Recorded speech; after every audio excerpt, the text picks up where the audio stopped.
Government consultation paper on Hong Kong's population policy will be released next week. Sources say there are proposals to give mainland university graduates more time to look for a job here. Evelina Leung has the story.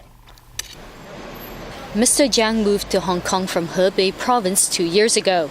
He received a master's degree from the Polytechnic University's Building Service Engineering program last year and is currently working as an engineer in a local company. Jiang says his colleagues are very nice to him, but it seems like he just can't fit in.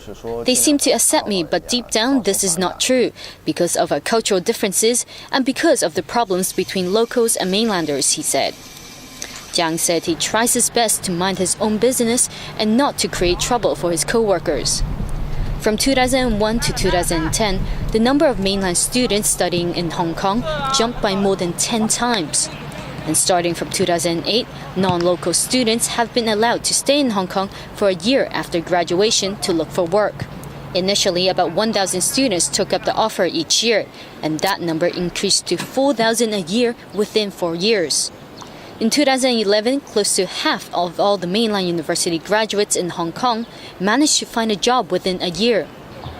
According to the government, there will be a shortage of university graduates in Hong Kong after 2018.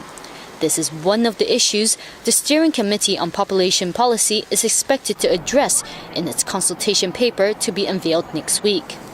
According to sources, the committee will suggest extending the time allowed for mainland graduates to look for work from 1 year to 2 years. Is this a good idea? Professor Choi Yat-hong of Polytechnic University said giving mainland graduates 1 more year in Hong Kong will allow them to adapt better to the environment. However, he worries this will increase competition in the labor market, which will put local employees at a disadvantage. There are currently more than 7 million people living in Hong Kong. And according to the government, the population is expected to further increase by 1.4 million over the next 30 years, with immigrants making up a large percentage of that group.